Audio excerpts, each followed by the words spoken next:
My name is Shehnaz. నేను 7th class చదువుతున్నాను. 5th క్లాస్లో నాకు హెల్త్ బోన్ క్యాన్సర్ వచ్చినది. రాజముల్లా సారు మా ఇంటికి వచ్చి గడపకు వచ్చి మాకు మా అమ్మ మా నాన్న అడిగింటే మాకు హెల్ప్ చేశారు.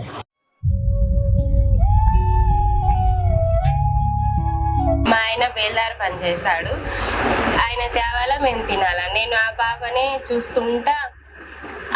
చూసుకుంటా ఇంట్లోనే ఉంటా. ఇంకెక్కడికి ఫస్ట్ స్కూల్లో పోతున్నా ఆయాగా. ఇంకా ఈ పాపకి ఎవరు చూసుకుంటారు, చేయలేదు కదా, ఏం చేసుకోలేదని నేను ఇంట్లోనే ఇంకా ఆ పాపని చూసుకుంటా. 3 పిల్లలు, 2 ఆడపిల్లలు, 1 చిన్న పాప చదువుకోలేకపోయింది. ఈ 7వ క్లాస్ చదువుతుంది. గవర్నమెంట్ స్కూలే, బాగా చెప్తారు ఆ స్కూల్లో కూడా, బాగా అన్ని ఇస్తారు అని ఇంకా ఆ స్కూల్కే పోతున్నాం. మేము ఫీజులు కట్టి చదివించుకోలేము కూడా లేము.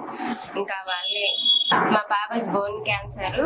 నేను ఉమేగ హాస్పిటల్కి పోయి తిరుగుతున్నా, కర్నూలుకి 2 ఏళ్ల నుంచి తిరుగుతా ఉన్నాం. మా పాపకి ఆరోగ్యశ్రీ కార్డునే, మేమేం చేతి నుంచి కూడా ఏం పెట్టుకోలేదు. ఛార్జీతో సహా వాళ్ళే ఇచ్చి ట్రీట్మెంట్ ఇచ్చినారు. 2 సంవత్సరాలు అయింది. నేను సంవత్సరం నుంచి తిరుగుతూ ఉన్నా. ఆ పాపకు ఇదిగా ఉంటే చేసుకోవాలి, తినాలి. మేము ఆ పాపకి ఇట్లా ఉంది సార్. అప్పుడు గడపకు వచ్చి ఏమ్మా మీ సమస్య అని ఆయన అడిగినారు. మా పాపకి ఇట్లా కావాలా సార్ అని మేము అడిగినాము. ఏమన్నా సాయం చేయండి అంటే 1000-2000 చేసేది కాదమ్మా, ఆ పాప భవిష్యత్తుకు పనికి రావాలని ఆ పాప పేరున 5 లక్షలు వేసినారు. డిపాజిట్ చేసి బాండ్ ఇచ్చినారు మాకు. ఇప్పుడు ఈ పాపకు చేసినాక మాకు కొంచెం భరోసా వచ్చిందనమాట. ఇంకా ఆ పాప గురించి ఆలోచన లేకుండా మేము బాగానే ఉన్నాము. పాపకు జుట్టు లేదు, అసలు ఈనంగా అనింది, నల్లగా. ఇప్పుడు బాగుంది, ఆరోగ్యం బాగా కుదుట పడింది, బాగా తిన్నవి బాగా కూడా ఉంది ఆరోగ్యంగా. My name is Shehnaaz.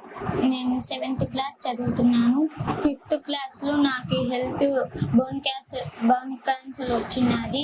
రాజముల్లా sir మా ఇంటికి వచ్చి గడపకు వచ్చి మాకు మా అమ్మ మా నాన్న అడిగింటే మాకు హెల్ప్ చేశారు. అందుకు నేను హాస్పిటల్కి వెళ్ళి ట్రీట్మెంట్ తీసుకున్నాను. ఇప్పుడు నాకు బాగుంది. అందుకు నేను స్కూల్కి వెళ్ళి 7th క్లాస్ చదువుకుంటున్నాను.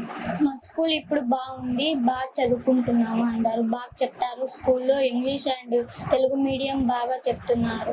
నేను పెద్ద అయినాక డాక్టర్ అవుతాను, బాగా చదువుకోను.